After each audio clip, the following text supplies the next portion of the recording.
Сайн цаана компани үеийн Монгол Улсын их сургуулийн Японы зүйн хэлний Монголын Монгол Улсын их сургуулийн профессор доктор Эрдэнэ Шар өдөржүүлсэн Монголын эмэгтэйчүүдийн анхны сарын тэмдэг эрхлээс болон бие биеийн хөгжлийн хамтрах сэдвээр хэлсэн байна. За юуны өмнө судалгааны агуулгын хүрээнд зорилго ач холбогдол шинжилгээ тал судалгааны үр дүнд хүргэсэн агуулгын агуулгаар. За судалгааны үндсэн зорилго гэх юм бол Монгол эмэгтэйчүүдийн бие биеийн хөгжлийн акселерац болон өсөлт хүрсэн үеийн антропометрийн үзүүлэлтүүд нь одоо сарын тэмдэг анх ирэх гэсэн хэн нөлөөлжгүй бол тоон үзүүлэлтийг тодорхойлох зорилгын тавьсан. За энэхүү зорилгын хүрээнд доорх уран зорилтуудыг бол хэлсэн байгаа. За үүнд болохоор circular trending тодорхойлох буюу Монгол эмэгтэйчүүдийн антропометрийн одоо бие биеийн хөгжлийг харьцуулан дүгнэх. За анхны сарын тэмдэг ирэх насны динамикийг судлах. За гуравт нь болохоор арцгийн өргөнийг за анхны сарын тэмдэг ирэх настай харьцуулан судлах.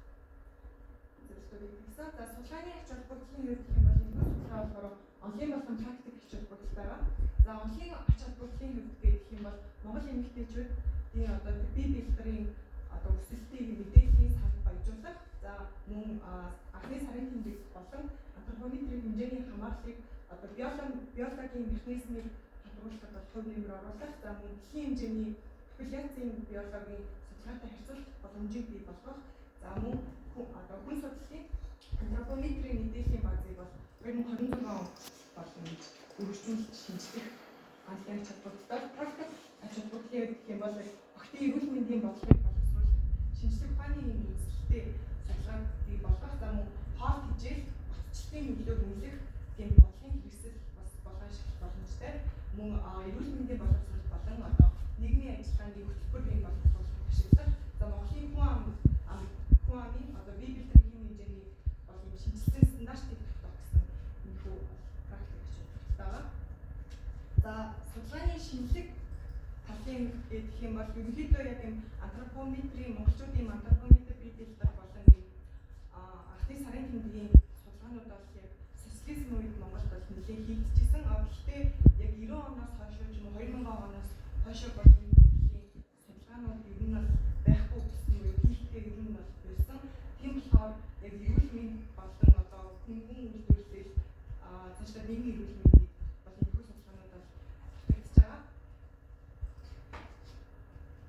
За судалгааны үр дүнгийн хувьд гэж үзэх юм бол яг ерөнхий одоо эмэгтэйчүүдийн охтуудын одоо бие биеийн гарсан өөрчлөлтийг гэж хамбал одоо 1980 оноос 26 он хүртэл бол энэ өөрчлөлтийг график харуулж байна. За үүнээр болохоор 1980 онд Монгол эмэгтэйчүүдийн дундаж өндөр 150 см байсан бол одоо 2026 онд хийгдсэн энэ судалгаа бол 160 гэсэн байгаа. За жингийн хувьд гэх юм бол яг 80 онд яг дундаж 56 кг байсан бол яг 26 онд 58.86 кг болсон. За энэ дээр жингийн хандлага болж байна.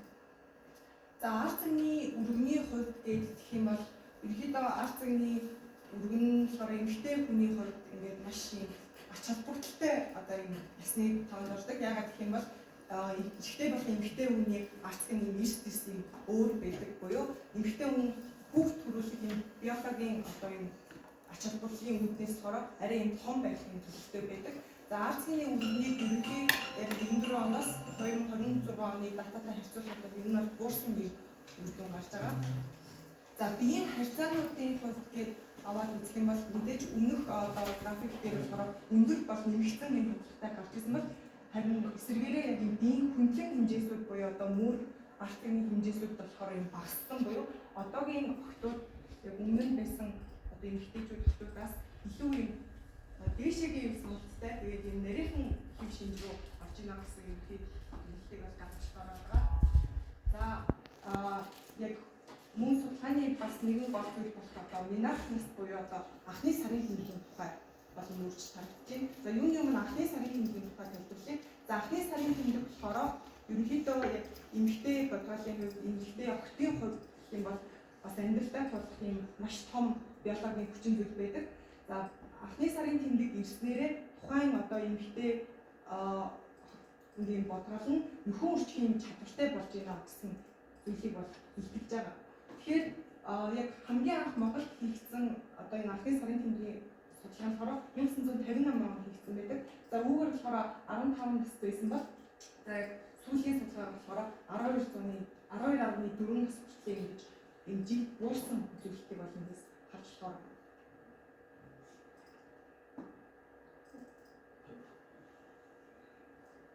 За үнийг мөн одоо анхны сарын тэмдэг яг энэ нэрх насны бол ингээд доошо буурж байгаа хэдий ч за бас нэгэн зүйлтэй ингэж авч үзэх зүйл нь болохоор дотоодын нийт бүтээгдэхүүн буюу одоо эдийн засгийн хөгжилтэй гэдэг нь бол авч үзэх болох юм болов уу гэж бодсон. За өмнөх график дээр болохоор охидын сарын тэмдгийн нас нь ингээд яг энэ жиг бууралттай байсан бол яг Монгол улсын хувьд гэх юм бол яг энэ дотоодын нийт бүтээгдэхүүний өсөлт нь болохоор энэ бас жиг өсөлттэй харагдаж байгаа буюу одоо нийгмийн эдийн засгийн одоо өсөлт болон анхны сарын тэмдэг ирэх нас нь энэ буруу хамааралтай гэж юм бол үнэлж байгаа. За мөн өмнө яг зөвлөх дээр дурдсанчлан за арцгийн өргөн болон анхны сарын тэмдэг нас ирэх энэ хоёрын хамаарлыг бол судалж үзсэн. За үүн дээр болохоор сул хамааралтай буюу за одоо арцаг тухайн эмэгтэйд өргөн байх тусмаа анхны сарын тэмдэг ирэх нас нь илүү залуу байх юм хандлага бол эзэгдсэн байгаа. За тус тавьсан зорилгын хүрээнд болохоор дараах хөгжлөлтүүд бол гарсан. За үүнд болохоор Монгол эмэгтэйчүүдийн лидерийн хөгжил нь болохоор яг тогтвортойгоор өсөж байна.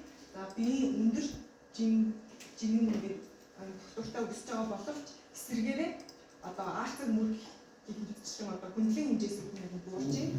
За мөн сарын тэмдэг ирэх нас нь сүүлийн 68 жилийн турш болохоор тогтвортой залуучийн ирсэн бөгөөд одоо хоол ижилтийн бүтээн сайжирч хувьчил нэмэгдсэнтэй холбоотой биологийн хариу үйлдэл юм болов гэсэн зүйлийг бол гаргаж болохоор байна. За мөн арцгийн хэмжээ болон минерал хүнсний хооронд болохоор өрөө хамгаалалт бол ажиллагдсан байгаа. За мөн дээр бас нэгэн дүнлэлтээр гарч болох нэг сонирхолтой зүйл нь юу байсан бэ гэх юм бол ерөнхийдөө биологийн шинжилгээ ухаан өөрөө яг анхны сарын тэмдэг ирэх нас нь тухайн эмэгтэйн өсөлттэй холбоотой буюу хэрвээ тухайн эмэгтэй өндөр байх тусмаа эсвэл ингээд тухайн эмэгтэйн охины одоо эхнүүд нэг том байх тусмаа гэх юм уу яг анхны сарын тэмдэг ирэх нас нь илүү залуу байх юм хандлага бол байдаг. Гэсэн хэдий ч яг арцгийн хэмжээ болон анхны сарын тэмдэг ирэх насны хооронд яг үүнтэй адилхан ингээ уруу хамаар гарсан хэдий ч яг ингээ оноор нь арцгийн тэр өргөнийг харьцуулаад үзэнгүүт эмэгтэй хүний арцгийн жижигсэн хэмжээ гараад байна гэсэн.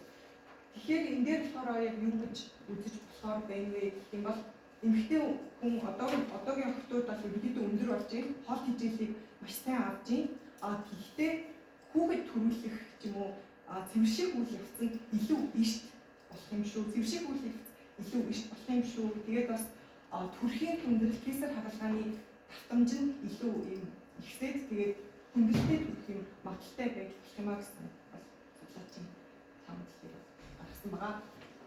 За энэ шилдэг байна.